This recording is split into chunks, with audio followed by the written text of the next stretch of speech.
Hey, I'm Ryan Reynolds. Recently, I asked Mint Mobile's legal team if big wireless companies are allowed to raise prices due to inflation. They said yes. And then when I asked if raising prices technically violates those onerous two-year contracts, they said, "What the f*** are you talking about, you insane Hollywood ass?" So to recap, we're cutting the price of Mint Unlimited from $30 a month to just $15 a month. Give it a try at mintmobile.com/switch. $45 upfront payment equivalent to $15 per month. New customers on first 3-month plan only. Taxes and fees extra. Speed slower above 40 gigabytes. See details. Don't you love it when things are both easier and more affordable? Like when the rain washes your car for you. Or like when you save up to 10% by bundling your renters and auto insurance with USAA. Bundle with USAA and start saving. Get a quote today. You know what's smart? Enjoying a fresh gourmet meal at home that you didn't have to cook. Meet Factor, your loophole in the laws of mealtime. Chef-crafted meals delivered with a tap, ready in just 2 minutes. You know what's even smarter? Treating yourself without cheating your goals. Factor is dietitian approved, chef prepared, and you plated. Pretty smart, huh? Refresh your routine and eat smart with Factor. Learn more at factormeals.com. I think you're on mute. Workday is starting to sound the same. I think you're on mute. Find something that sounds better for your career on LinkedIn. With LinkedIn Job Collections, you can browse curated collections by relevant industries and benefits, like flex PTO or hybrid workplaces, so you can find the right job for you. Get started at linkedin.com/jobs. Finding where you fit. LinkedIn knows how.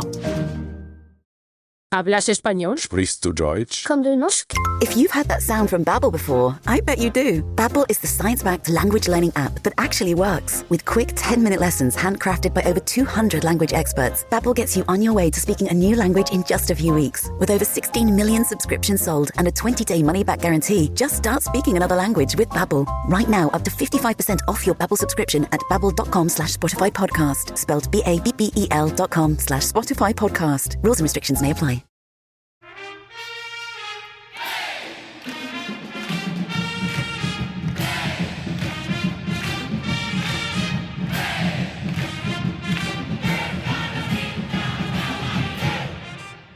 Hi there, Duke fans. Episode 688 here of the DBR podcast, the Duke Basketball Roundup. This is Carolina week.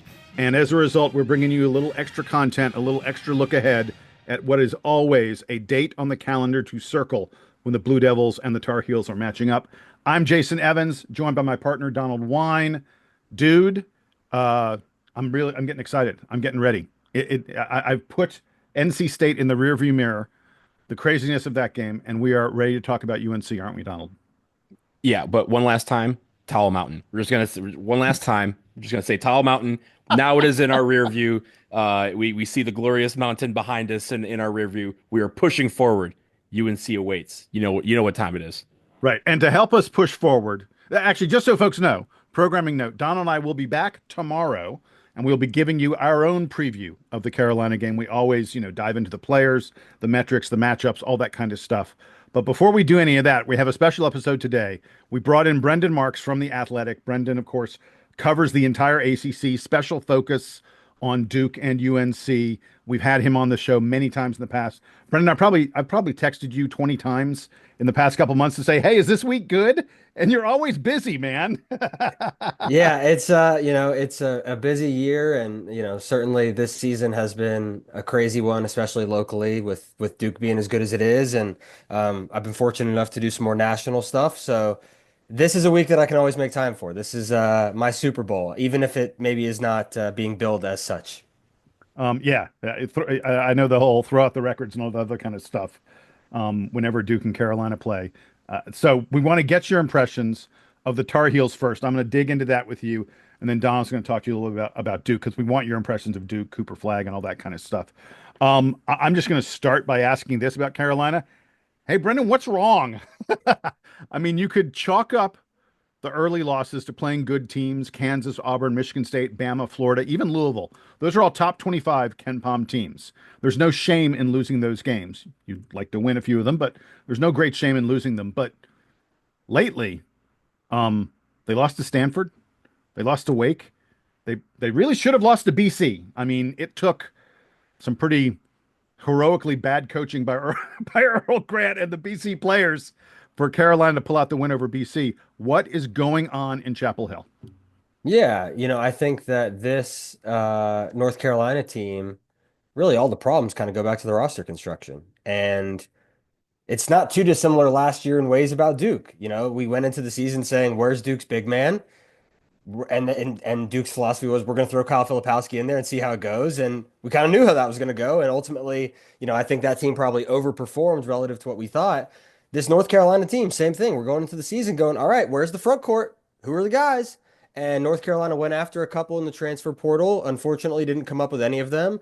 And when you're losing someone who, I mean, Duke fans know Armando Bacot well, like someone who is as experienced and proven and productive as he is, to not have any real backup plan for that, to me, has always sort of been a fatal flaw in terms of the roster construction. And then the one thing North Carolina couldn't really count on that has, played out and may still have time to sort of work itself out is that RJ Davis has regressed significantly as a shooter. He was one of the best three-point shooters in the country last year, was an All-American. He had at least one made three-pointer in every game until their Sweet 16 loss to Alabama. That has not been the case this year. He has been struggling significantly from deep. I don't even think he's at 30% on the year for the season. And because of that, the rest of North Carolina's offense really has been static. It has at times been erratic. It's been too fast. You put those two things together, the size constraints with the rest of the guards that they play, and you get a team that, in my opinion, just sort of has an inherent ceiling, which I think it's arguable that maybe they're already hitting up against that. So, Brendan, I know it's fashionable to kind of blame the bigs here. And this is, from from an offensive rebounding standpoint, this team is one of the worst, that UNC has seen in a long time. That's something that they've always been very good at. And sure, Armando Bacot, did a lot of that. But right now, you can't find a guy over 6'4" who averages more than 7 rebounds a game, or 7 points per game, I should say. But they've also missed on a lot of their targets in the portal. How has that really, hurt them this year? And is it something that they have just kind of not been able to figure out?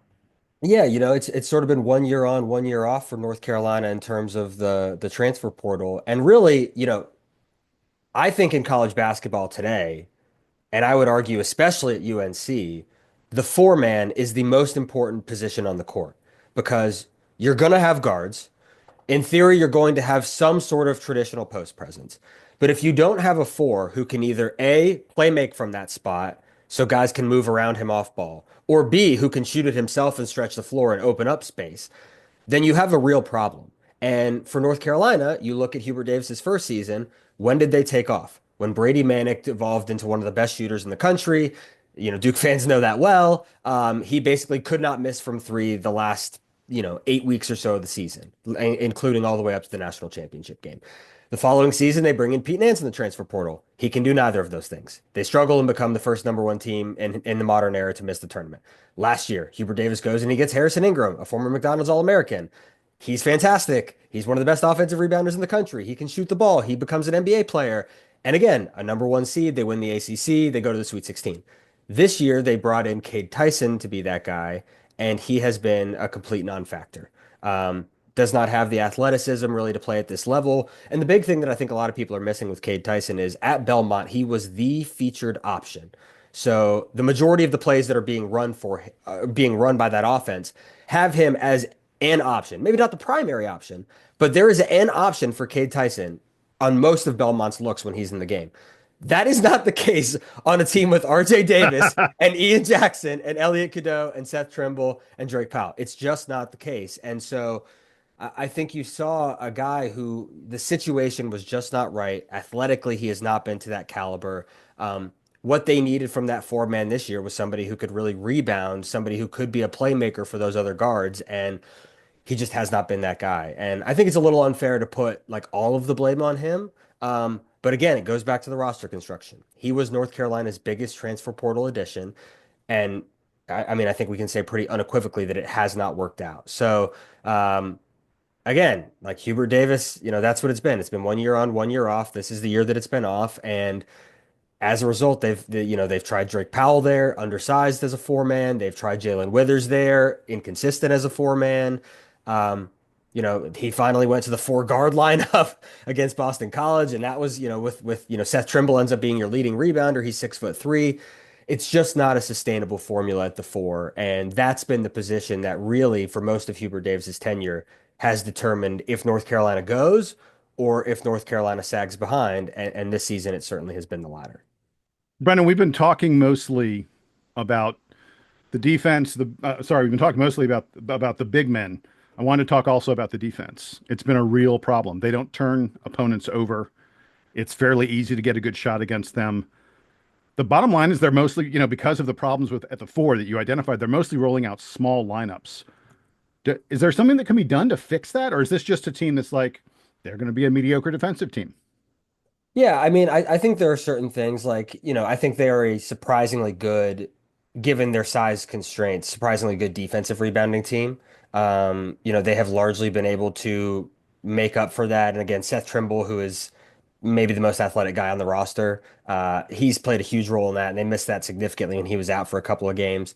The thing is, it's defensively, and it's got to be so frustrating if you are one of these guys. It's not just the fact that North Carolina is rolling out small lineups. It's the fact that their small lineups are especially small. I mean, they're starting 2 sub-6'1" guards. And so, Elliot Cadeau, for example, I think is a really good example. There have been a couple of times this season when he's played great defense. They play a lot of drop coverage. He chases over the screen like he's supposed to. He's contesting. He's in the defender's space. But it gets to the point where there's 3 seconds on the shot clock and somebody has to rise up in the mid-range. And when you're his size, you can only contest the shot so much. And it's the same thing with RJ Davis. To a lesser extent, it's the same thing with Seth Trimble, Ian Jackson. Like, the inherent problem with this team is that its 5 best players are all 6'6" or shorter, and 4 of them are 6'4" and shorter. And so, like, defensively, even if they are playing tight coverage, it is tight coverage that is mitigated to some extent because of the fact that they just have smaller guys who are physically capped. I do think there are things they can do, and they have done. They've played with some of their ball screen coverages. They've played with, sending doubles. They, again, like I said, against Boston College, they roll out the 4-guard lineup and really, sort of try and change some things. But no, inherently, they don't have a ton of rim protection. They don't offensive rebound the ball well. And again, those size constraints are just going to be a lingering problem. And again, when you're looking at this specific game, it's really going to be a problem because Duke is one of the biggest teams in the entire country. I mean, they don't have a rotation player under 6'5". So, Duke's smallest starter, it's feasible that he is taller than, North Carolina's power forward. I mean, it's crazy Duke's point guard is taller than their power forward. It's crazy to think about. Look, I do want to say, though, there have been positive for Carolina this year. Ian Jackson had a 7-game stretch from mid-December to mid-January where he averaged like almost 23 points per game. His scoring is a huge key for them. I mean, you saw it. He struggled. He only got 6 and 7 points against Stanford and Wake. They lost those 2 games. And you mentioned Seth Trimble. Seems vastly improved on offense. Was already a great defender, great pest, a guy who plays bigger than he is. And now he's turned into a pretty good offensive player as well. What's going right for the Heels this year? This is not a terrible team by any stretch of the imagination. No, I mean, if the season ended today, I still think it's probably a tournament team. I mean, they're in that, they're right at the cut line. They are like first 4, Final 4 level, like first 4 in, last 4 out, like depending on the prognosticator. Not Final 4. No, Final 4 into the field. I mean, right. Yeah. They're right on the cut line, depending on the prognosticator who you look at. But yes, no, I mean, ultimately, like when you step back, if you put yourself in Hubert Davis's chair, the way you built this team was to be so fast and so efficient in transition that was going to compensate for some of the inherent roster construction issues. And we have seen that at times. I think the Kansas game is still probably one of the best examples. Being able to come back and take the lead in that game with less than 2 minutes to play at the Fog against Hunter Dickinson when you have nobody in the front court is really saying something about the ceiling of this team. I mean, it showed that it could hang with a team that, could win the Big 12. So I think that, in theory, that's North Carolina at its best. Ian Jackson coming on has been a huge part of that. I think you mentioned his struggles the last couple of games. He's not this unheralded bottom of the scouting report guy anymore. I would argue that he's even surpassed RJ Davis in terms of, he's probably getting top line billing in the opposing scouting report at this point. He's a crazy athlete. his handle, his quote unquote bag of moves is insane. I mean, he's a pro. He is a pro. He plays like a pro. He looks like a pro. He moves like a pro. Yeah, he's probably gonna be a lottery pick. Yeah. He should, he's going to be a first round pick. Drake Powell at times when his 3-point shot is falling, he looks like a young Danny Green. I mean, he looks like he can defend and smother you and hit those threes. And again, like RJ Davis is still being productive. It just isn't as efficient as he was last year. I mentioned Trimble's rebounding. I think he's made strides as a shooter. Like in a world where like that is the ideal for North Carolina. That's how it beats Duke. That's how it makes it to the tournament. That's how it goes on a run is the offense, and it's winning a lot of games in the 80s. That's a hard way to make a living, but it is a way that you can make a living. So, as we look ahead to this game and sort of the rest of the season for North Carolina, that's what it has to be. Like defensively, you can make tweaks and you can make pivots, as Hubert Davis says, but this offense has to be at 90%, optimization or better realistically to continue having a chance against some of the better teams in the ACC. That's just the way this team has been built. You mentioned this weekend's game and the way that they would beat Duke. How warm is Hubert's seat? Does he need a win over Duke? It's premature to say his seat is hot, but what's your feeling as I ask those questions? Yeah, I mean, it depends on if you're taking the temperature on social media or in reality. I mean, on social media and the message boards, everyone wants him fired already. The reality is if he makes the tournament this year, there's no hot seat. I mean, for a guy who went to a national championship game, still has, the trump card, as far as North Carolina fans are concerned, in terms of having beaten K twice. He did win the ACC for the first time since, in 5 years last season. They were a #1 seed. He's put a guy like Harrison Ingram in the pros. He's going to be putting Ian Jackson and Drake Powell into the pros. Like, these are all of the things that if you're a North Carolina fan, you're like, okay. Obviously, the inconsistency is frustrating if you're a North Carolina fan. And the flip side of that coin is if they have a couple more of these somewhat inexplicable losses and they don't make the tournament, then I think it's a much harder sell because then you're talking about a guy who's missed the tournament in 2 out of the last 3 years. And quite frankly, for what's supposed to be one of the top 5 programs in the sport. Yeah. Right. I mean, I would say to you guys, like if John Shire missed the tournament in 2 out of 3 years, Duke fans would be calling for his head, regardless of what he did in that middle year, short of winning a national title. So I would say that certainly it is something that the administration is looking at. It's something that people have to look at. You're always evaluating that sort of thing.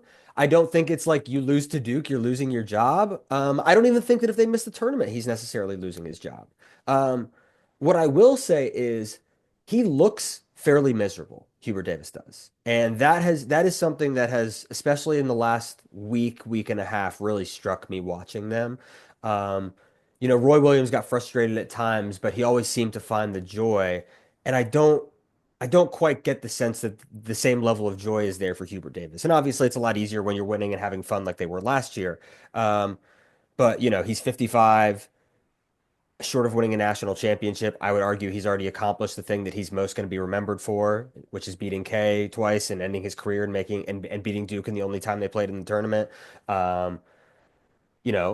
He's got enough money. His kid's on the team this year. He's getting to coach him. Like, I mean, how much does he want to continue doing the job, especially in a climate like that? That's a different conversation. But I don't think that it's necessarily like you lose to Duke and it's, that's it. That's curtains. I don't think that's the case whatsoever. Last thing I want to ask you before we take a break, and then we're going to talk more about Duke. But earlier this year, you tweeted that you thought there could be a mass exodus at Carolina after the season's over. RJ's out of eligibility. Jalen Withers is out of eligibility. Ian Jackson certainly is going in the draft. Drake Powell certainly is a possibility. You say Seth Trimble's thinking about the draft, and Elliot Cadeau thinking about the draft as well. And I've heard that Cade Tyson and Van Allen Lubin, 2 of the transfers, not super happy with how things are working out in Chapel Hill. You could certainly imagine them hitting the portal again. Do you still feel like we're going to be looking at a Carolina team that in the offseason needs to almost completely retool? I mean, I would say it's not dissimilar from Duke last year. Like, how many of the guys on Duke's team last year, today, knowing what they've become, would you have actually wanted on this year's team? I mean, I think we've talked about that a little bit. Yeah. I mean, love Jeremy Roach, love Mark Mitchell. what we have right now fits better than they did. Right. And I think it's not a matter of like, again, RJ Davis is out of eligibility, Jalen Withers is out of eligibility. Um, I think they're, Ian Jackson and Drake Powell certainly look like draftable first round guys to me, based on, all the intel that our draft experts are getting, that sort of seems to be tracking. Seth Trimble entered the transfer portal briefly last year. I think that, he is intriguing to NBA teams because of his athleticism. I mean, I cannot understate how much of a freak athlete this guy is. And his defense, and he has made strides as a shooter. Elliot Cadeau again was a top 10 recruit. Like those guys don't come in to stay in college for 4 years typically. Jeremy Roach was obviously an exception. Maybe he is, but I think there's at least a chance that we're talking about all of those guys being gone. And again, for a team that is right at the cut line of the NCAA tournament, is that a bad thing? I don't think so. We've seen Hubert Davis be tremendously successful in the portal. I mean, Brady Manick, Cormac Ryan, Harrison Ingram, even Jalen Withers and Paxton Wojcik for their roles for being like low usage guys were effective and contributed to winning. So I don't think that it's necessarily the worst thing. I do think that we're probably talking about a North Carolina team that's probably going to have at least 5 or 6 new players, if not more. I think Duke's probably going to be replacing its entire starting lineup too. Like that's just the reality nowadays. Like if you're getting more than 5 or 6 guys back on a given year, that's an anomaly. And I know that's still somewhat, strange for fans to get like their arms around. Um, I don't know that I'd call that a max exodus. It's just kind of the status quo at this point. And, again, if you're North Carolina, how many of these guys do you want? Like, do you want Cade Tyson back next year?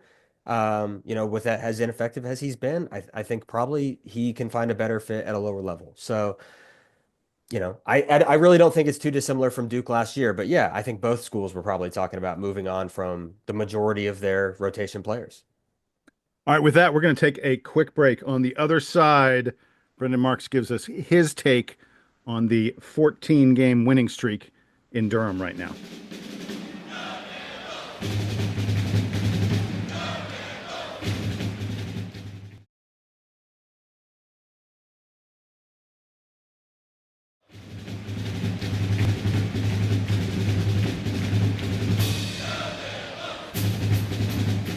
All right, folks, we're back from the break, joined again by Brendan Marks of The Athletic. Donald, I'm going to let you take it over because I know you got a ton of questions about the Blue Devils and what Brendan has seen covering them on the sidelines and in the locker room and the press room this year.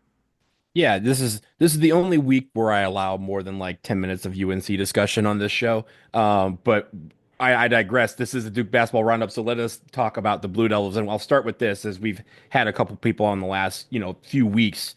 Give us your assessment of this team. What do you like? How do you think they're doing so far overall?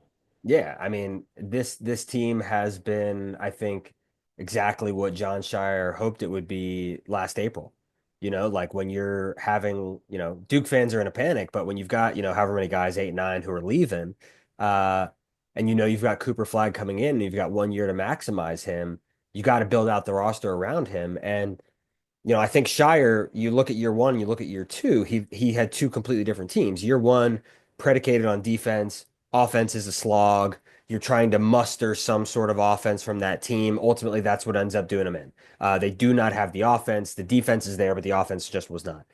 Last year, it's the opposite situation. You have this fun, free-flying, 5-out, Filipowski as a stretch big role. You've got the 3 guards. McCain is, everything. He's a supernova, but you don't have the defense and you don't have the consistency. And I think that really irked him. And so this year's team, to me, is kind of the best of both worlds. I think moving forward, we're going to see the majority of Shire's teams fit into that first year mold. He is clearly a defensive defense first head coach. That's where he is comfortable. And I think that's because of the competitiveness. That is really like if I was defining John Shire as like a coach, like the one word above anything else, it's competitiveness. I think that's been apparent this year. He has not been afraid to demote guys. Sion James has been better than Caleb Foster. Put him in the starting lineup. He needs more time. Malik Brown has been better. Put him in more time. Isaiah Evans is buried on the bench. He works his way into the rotation. He earns more time. Nothing has been given to this team. And so, Yeah, I think it's exactly what he drew up. I think the offense has probably even been better than he expected it to be. The complementary parts around Cooper Flagg have been better than I expected them to be. Um, and Cooper himself, this last month has been better offensively than I've ever seen him, better than anyone's ever seen him because it's the best offense he's ever played. Um, is this rate sustainable for 3 more months? We're going to find out. But if it is, there's a reason this is the best offensive efficiency, not defensive, offensive efficiency that a Duke team has had since 1999. And that was an okay team. So I think, when we're talking about this team, to me, it is very clearly one of the 3 to 5 favorites to be national title, contenders. I feel about them. I've said this to a couple of my friends in the past couple of weeks. I feel about them the same way that I felt about the 22 team, which is they have all the talent to make it to the Final Four. I would be surprised if they did not make the Final Four. Obviously, anything can happen in a single elimination tournament, but they are not going to beat themselves. It's going to take making 7 threes in both halves, which is possible. I mean, UConn last year to Creighton when Creighton made 14 threes. It happens. Um, but it's going to take some sort of otherworldly effort like that because they are not going to beat themselves. They are too good. They are too disciplined. And even some of the offensive quote unquote slippage we've seen in the last week or so, to me, I'm not concerned about that in the slightest for the long haul. Well, I was going to ask you. I mean, over these last couple games, right? It's a Saturday, Monday double. We know those are difficult, but I was going to ask, did you see anything in those 2 games where the efficiency wasn't quite there? Is this something that you feel, hey, aberration? They're taking this in stride and they'll learn from it, or did you see something that might become a trend that we need to address? Yeah, the one thing that I saw, I think more in the Wake game than the NC State game, for the first time all season, I thought that Sion James didn't look ready for the moment. And to me, he's been the guy that has kind of made it all come together. Like, you know what you're getting from Cooper, you're getting rim protection and high usage, or excuse me, high efficiency, low usage offense from Kaman. Khan Knippel is going to be good for 2 to 3 threes and probably 12 to 15 points a game, couple boards, a steal, a block, whatever. You know what you're getting from those guys. Tyrese has been concerning these past couple of games. A lot of the I really, man, Tyrese's slip in recent games has really disturbed me. Yeah, I mean, last year he was one of the least efficient 2-point finishers in the country, especially in transition, and that started to rear its head again. I think he's had a habit throughout his Duke career of when the 3-point shot's not falling, he sort of craters into a ball a little bit. And again, he hit the biggest one against Wake, which I think is all that matters, obviously. Um, but those 2 guards are going to have to be better than they have been the last week for Duke to win the title. Obviously, Duke fans are well aware of what happened with Tyrese Proctor in the NCAA tournament last year. He was sensational against Houston, especially defensively, offensively against Duke. That's a large reason why Duke is not in the Final Four. He and Sion, if there is a concern that I have from the last 2 games, it's that they have not quite looked up to the moment. I'm not concerned about it yet, but it's certainly something I think that's worth monitoring over the next month or so, especially against some of the better teams Duke is going to play, against the Clemsons, against an Illinois, against Carolina. It's something that I am watching at least, but I'm not concerned yet. Yeah, I think that's a fair assessment, especially again over a week where they, kind of had that break, that bye week, and then kind of had 2 games back to back where you kind of have the efficiency go down a little bit. Glad that you're saying it's not necessarily a concern, but of course, we're still keeping an eye on it. Let's talk about a couple players that I have. Of course, we'll start with Cooper Flagg. He has been otherworldly, to say the least, the last month or so. But what about him has been the most surprising thing to you? It feels like he gets to improve, like despite some of the stats going up and down, it feels like in late January that every single game you see another facet of his game improve. Yeah, I mean, I think in January I saw some stat today that he averaged like 25 plus, almost 8 boards and almost 5 rebounds in January. Obviously the 3-point shooting is a game changer. If he's able to hit shots, he's always been a mid-range guy. The 3-point shot and the handle have been the things that scouts have always said, that sort of determines whether he is like a Robin at the next level or a Batman.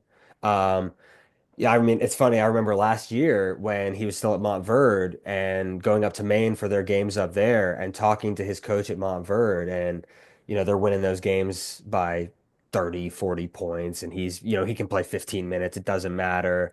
Um, but I remember his coaches at Montverde saying then, you've got to fix that handle because in 2 years, that's not Jimmy Boo Hoo from, some little town anymore. It's Marcus Smart. That's Jimmy Butler coming for you now. Um, and I think the turnovers, are still a thing at times. But with his usage rate, I think it's to be expected. The 3-point shot, though, completely changes the equation. If he can hit shots, I mean, he's not going to hit at 50% for the rest of the season. That's insane. But if he can be a 40% guy, whoo boy. I mean, I just don't really know how you defend that. Like, okay, you close out on him hard. You're cooked. You sag off him, he can hit the shots. You're cooked. I mean, you want to go zone. He is the zone breaker in the center of that. And like a lot of coaches believe that that is a bad place to shoot from. I'm not stopping him from shooting in the inside of his zone anytime. So, the 3-point shot to me is obviously what has taken his game from very good freshman to potentially transcendent. And I think his ability to continue not being deferential is going to be huge for this team. In the first half against Miami, really almost the whole game after Miami, especially coming on the heels of 42 points against Notre Dame, he looked deferential and it almost felt intentional. It almost felt like, hey, I got mine. Now I got to make sure you guys get yours. I thought that he was, overly passive in the first half. I mean, John Shire said after the game he was soft. He called himself soft. I would agree with that. And then in the second half, he was a killer. I mean, he had that one behind the back mid-range dribble that sent an NC State defender, I think it was Marcus Hill, to the shadow realm. And it was and it was like, all right, game's over. Like that's it. Like they're not losing this game. So yeah, to me, it's the shooting. It's, the turnovers are going to continue to be a thing. But if he is in attack mode from the jump every single game, and if he's hitting threes at even a 38 to a 40% rate, he's as big a mismatch as there is in college basketball. I mean, Janai Broome is legit, but like, he could win the Wooden Award. You didn't even mention the passing. I mean, to me, Cooper's ability to when 2-3 guys on the defense are like, we've got to stop this guy. His ability to find the right open teammate. I mean, the play of the game against NC State is him going in the lane and finding Patrick Gongba for that layup with a minute left to give Duke a 6-point lead that you knew there was almost no way they were going to pull a Kansas and blow that lead. I just think to me, the thing that makes him special, that size, that athleticism, that amount of skill offensively, and that degree of court vision and finding his teammates. Yeah, I don't know how much you guys have talked about this, but one of the things I've kind of wanted to do this story and just haven't had the bandwidth for it, and it would take a long time to go through all the tape. So I don't know that I actually want to do this, but I do think it's fascinating, and you see this more and more. Like he's quarterbacking in the half court, and he's like, if he's at the top of the key with the ball, and he's looking to the left, the gravity that his eyes have in drawing a defense to open up the weak side is pretty remarkable. That, you talk about the passing, it's the anticipatory part of that for me. So I'm used to, I mean, I've seen him, for whatever, 3 years now. So I'm maybe I'm taking the passing for granted. Obviously defensively, he's ridiculous. But to me, the swing skill, the thing that is like, all right, wow, he's like, this guy is going to be a number one option in the NBA for a decade, is the shooting, and the strides he's made in the span of basically 3-4 months are pretty remarkable.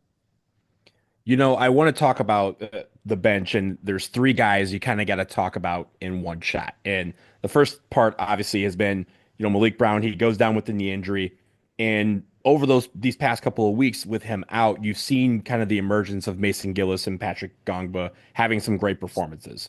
And the first thing that you kind of ask yourself is, we saw Malik Brown on the bench in uniform on Monday night. He obviously didn't play, but he took part in some of the warm-ups. And do you think that means he's ready to give it a go against UNC? And whenever he enters the lineup, whether it's against UNC or in the next week or so, how do you keep all those guys confident as they start to compete for those minutes, especially when you've seen some of the performances we've seen from all 3 of them when they're on the floor?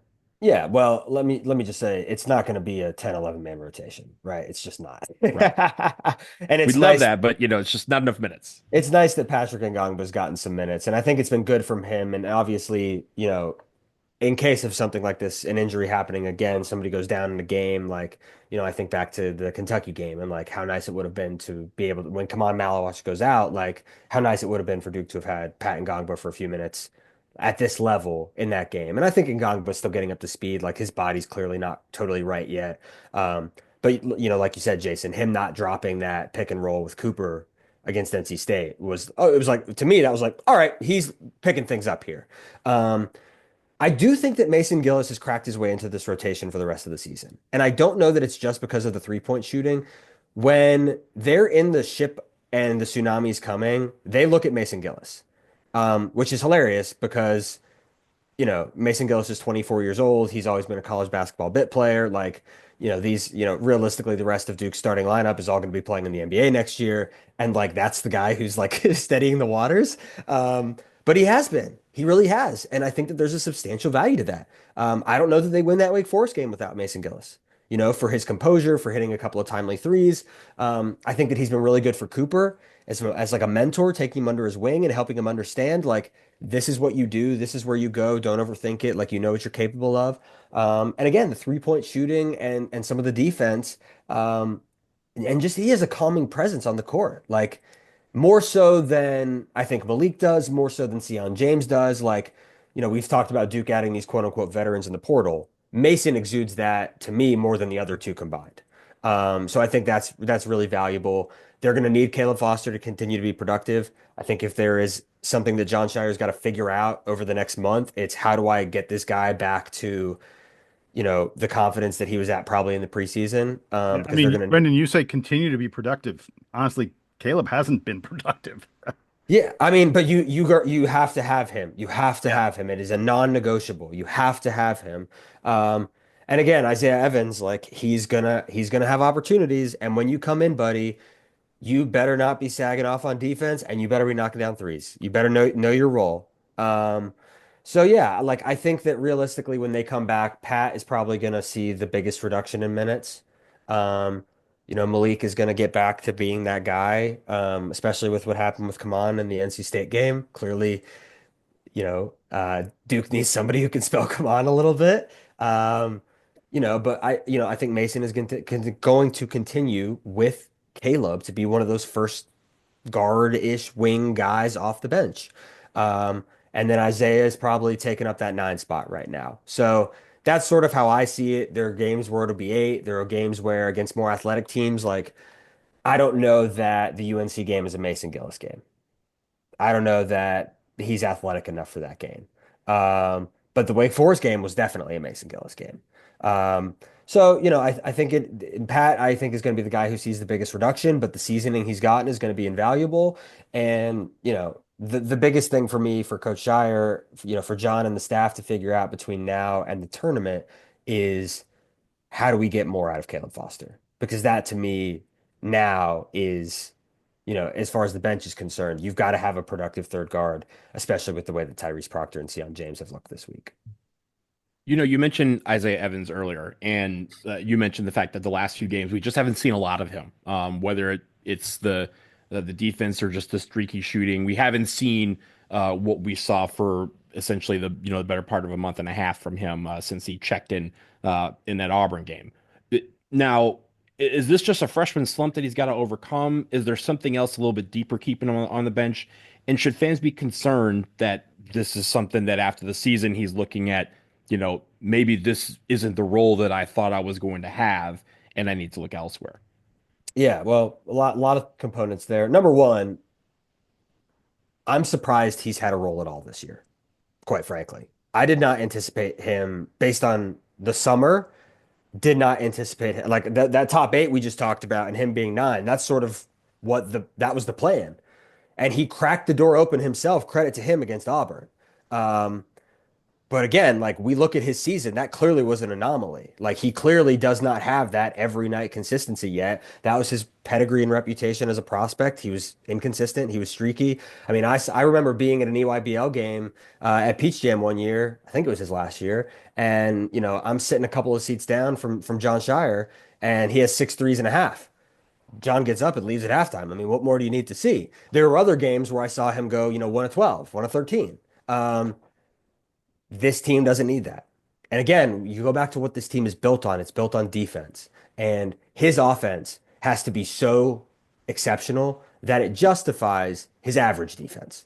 And as you're getting into the NCAA tournament, and you're getting into conference play, and you're playing against more grown men, I do think that his nickname is Slim. Right. You know, like Cooper's put on 20 pounds since he got here in the summer. Isaiah Evans has not. And so I think that, you know, it's going to continue to be a game by game thing. I think, you know, is it calling it a freshman slump? Sure. Again, the fact that he did what he did against Auburn is still pretty remarkable to me. You know, but after the season, it's a different conversation because after the season, you know, nothing is going to be promised to him. John is, I mean, say what you will about Kay in the end years, or maybe even John in the first year or two. Like the whole promise thing is done at Duke. I hope people are aware of that. So it's not like, hey, our entire starting lineup is leaving. You're going to be our 2 guard next year. It's you're going to have an opportunity to be our 2 guard next year. And if Isaiah Evans is cool with that, I think he has the talent to do it. And I think especially next to, you know, like a Caden Boozer or, you know, a transfer portal point guard, or, you know, if for some reason Tyrese Proctor, I find it hard to believe Tyrese Proctor will be back or Caleb Foster will be back. But, you know, if one of those guys is back next to them, I think he gives you the offense to their, you know, I think he can be that guy. But I can also see it being a case where, like, you know, XYZ school is promising me $750,000 and the starting job. I'm out. And again, that's what fans have got to get used to. So yeah, I mean, like that's the reality of the matter. How many 5-star, you know, you bring in 5-star guys every year, you can't keep them all anymore. They're not just going to marinate on the bench for a couple of years. So you've got Darren Harris there too, who's going to be looking for having an opportunity. So to me, I think Isaiah Evans has the potential to still have a role. The fact that he did what he did against Auburn is still pretty bewildering to me. It was one of the most out of nowhere performances I can remember seeing in a couple of years. And if he can do that again in another game down the road, amazing. But I would consider that sort of gravy for his freshman year at this point. Well, wait, now he kind of, I mean, he did it against both BC and Virginia Tech and Georgia Tech, I think. I mean, he's had other big games. Juggernaut opponents there. All right. You know. Great segue, because I was going to leave Duke for a second, and we were going to expand to the greater ACC. And of course, right now, as we speak, Duke is undefeated in the ACC. But if you look at the standings, you still have Clemson and Louisville right behind them with 1 loss. And do you know which of those 2 teams do you think has the chops to be the biggest challenger to Duke for that 1 seed in the ACC tournament?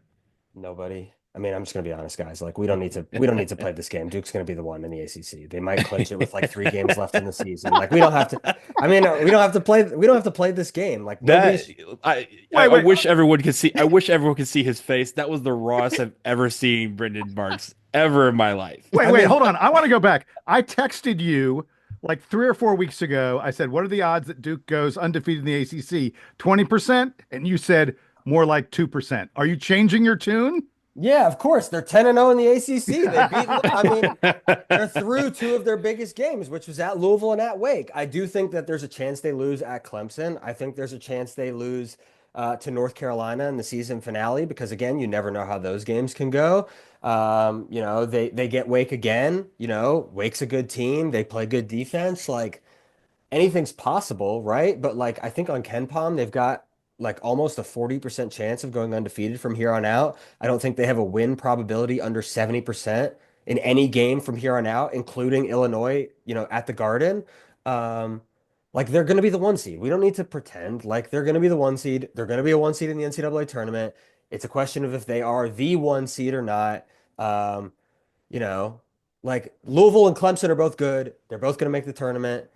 You know, to me, the bigger question is like, who of the Pitt, North Carolina, Wake Forest, 3 some triumvirate, like, how many or do any of those teams make it? Um, So the other, you're just discounting SMU and Stanford then. yes, Okay. yes, That's fair. correct, correct. No, Yeah, I was gonna ask, Fair right? enough. Like, Yeah. when you think about I was gonna ask you about the middle, of the pack, right? yeah. We ACC, we always look at trying to get as many teams in the ACC, I'm sorry, in the NCAA tournament as possible. And right now we're looking at maybe four, right? Right. Maybe five. But who in the middle of the pack do you think is poised to make a charge to make that an interesting conversation? Yeah, I mean, I think Pitt, like, if you'd asked me a month ago, I'd have said, yeah, no doubt Pitt's in. And then train came off the tracks. I still think their non-conference is good enough, especially if Ohio State keeps getting better, that they can make it in. Um, I think Wake Forest again, like they've got the Michigan win, they've now beaten Carolina. Them playing Louisville's a huge game, huge game. Um, I think Wake Forest can get there, but their metrics are really bad, especially offensively. I mean, they bottomed out at one point. Um, North First 6 weeks of the Carolina. season just killed Wake Forest. I mean, they've got to be so much better down the stretch than yeah. They put themselves in a really tough place. Wake doesn't have any bad losses. They've also really only got, one great win against Michigan, and Michigan doesn't look awesome right now. North Carolina, again, they don't have any bad losses. I don't consider Stanford a bad loss. I don't consider Wake on the road a bad loss. Those aren't bad Wait. losses. Stanford at home isn't it? It's not great. It's not great, but Stanford's pesky. I mean, it's not like it's not, Louisville from a couple of years ago. Right. Not like losing to Miami this year. Right. I mean, that team's got, yeah. So I think, I think realistically, at least one of those three of North Carolina, Pitt, and Wake makes it in. I think there's a potential that two of the three do. They do have to fill the tournament, but I find it hard to believe that all three of them do. But yeah, if you were telling me there's a team who I like feel the most confident in outside of Duke, it's easily Louisville and Clemson. I mean, I could see either of those teams making the Sweet 16.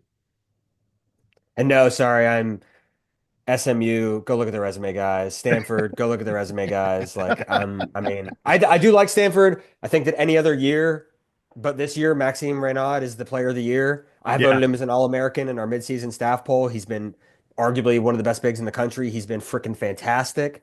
Jalen Blakes has been great. They've got some dudes. Kyle Smith's going to be a problem in this league when he can get talent. But yeah, it's just not, the resume and the metrics just aren't there for either of those two teams. All right, Brendan, we're going to close with this, and then we're going to say goodbye to you. You can probably guess this is going to be your prediction moment. I want to hear what you think about the Duke Carolina game coming up this weekend. I'm sure from our conversation you're going to pick Duke, but does Carolina keep this close? Is it an interesting game, or is Duke back to beating ACC teams by 20 plus points? Yeah, I mean, we were off the air, before we started recording, and we're talking about, what do we think the line will be? It was 11.5 for the Wake Forest game at Wake. This one being at home, I could see it being, anywhere from 12.5 up to 15.5, 16.5, based on Carolina's form of late. Based on the matchup, based on that discrepancy. However, I am never, ever, ever after the Trey Jones, Wendell Moore, Coach K's last game, Final Four. I am never, ever going to say that these games are lopsided again. They might end up that way, but I've been proven wrong too many times when I think the matchup is an absolute disaster for one team or the other. Like, do I think this is going to be a single possession game? No. But do I think it's going to be 20? Also, no. Like, I think realistically, Duke is clearly the better team. It is a bad matchup for North Carolina in terms of Duke's length and their athleticism and their ability to score inside. I don't think there's a natural guard for Cooper. I would imagine Jalen Withers and Drake Powell are going to get the majority of the opportunity there. But yeah, I think Duke probably wins this game by double digits still, just because they are that vastly superior. And, if Malik Brown is healthy, that makes it even more daunting on North Carolina. So yeah, I'll say Duke wins by 10. I think it's going to be relatively high scoring. I could see it being like a high 80s to high 70s game. But I am taking Duke to win, to move to 11-0 in the ACC, and to have more people annoying me about the odds of Duke going unbeaten in the ACC. All right. With that, we will wrap it up here with our good friend Brendan Marks of The Athletic. Folks, if you don't read his stuff, then you are missing out on some really, really good, smart ACC content.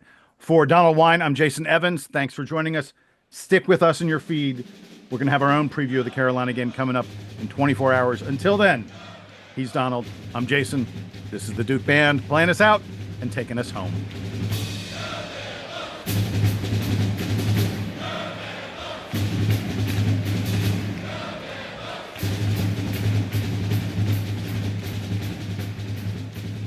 So I had the worst night last night. I work early in the morning. Had to wake up at 4 a.m. We got done recording about 11:30, 11:45. I was like, okay. We were recording till 11:56. Tell me how I know that.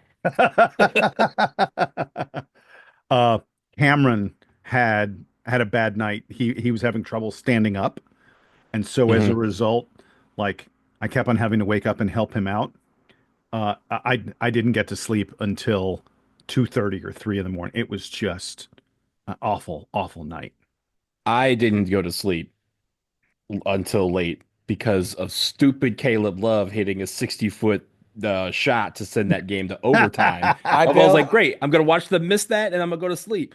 Yeah. Okay, now I got 15 extra minutes of basketball to watch. So, hey, Brendan. Hi, guys. I sorry I'm a little late. I was blowing my nose. I'm coming down with something. But I bailed out of that game with like 8 minutes left, and I was like, "Fuck it, I'll catch it in the morning. Surely it can't be that good." And then you're smarter than me. Like, so. The worst part. Once that happens, you have to like it's right. The same thing I do with like when the Warriors are playing, like the late night game on TNT or something. That game starts at 10:30. I'm like, I'm gonna watch the first half, and I'm gonna go to bed. And then I watch 2 seconds into the second half, and I go, I'm locked in. Until Charles stops talking at 2 a.m. Yep. The one I made the mistake of like a couple of weeks ago is I got sucked into Minnesota, Ohio State, which went to like double overtime on a Monday and ended at like 1 o'clock. And I was like, I didn't write anything off it, but I'd like sent my editor a note and I was like, is anyone interested in this? Shocker. Nobody was interested. And I was like, fuck. All right. Funny enough, I was watching this. I was last weekend, or I guess 2 weekends ago. I was in San Diego. I was getting ready to meet some of my friends for dinner. And I'm like, all right, I'm getting ready for dinner. And George Mason and George Washington were playing. Yeah. And it was because it was already on USA. There wasn't a hotel room. There wasn't a lot of channels. I was watching the women's league, the Unrivaled League, and I was like, okay, I'll just leave this on. It's like 6 minutes left in the game. It went to double overtime. First of all, from the 1 minute mark of regulation to the end of double overtime, because I couldn't stay for the end for the third overtime, it literally took 1 hour and 13 minutes of real time to do 10 minutes of basketball. Yeah, and I was like, I don't even know who won that game. I don't care, but I was so locked in. And I was like, guys, I gotta go to dinner. Like, someone's got to win. The game times they're too long right now. It's the replay thing. We got to figure out something. This is not sustainable. Well, the other problem with these late night games is if you get invested in the game at all, the game ends. Exciting game, it ends. Right. You're like, I'm wired. I can't go to sleep right now. Right. That's part of the reason I mean, I didn't go to Duke NC State last night because I was working on a different story that I got to get done today. But like I got a text from my editor midway through of the first half, and she was like, "You watching this?" And I was like, "Fuck no." And she was like, "Well, better turn it on." Yeah. And like at the end of it, I was like, "All right, well, I'm not going to bed now." Like, so I just knocked out another hour of work. So I can totally understand that. So.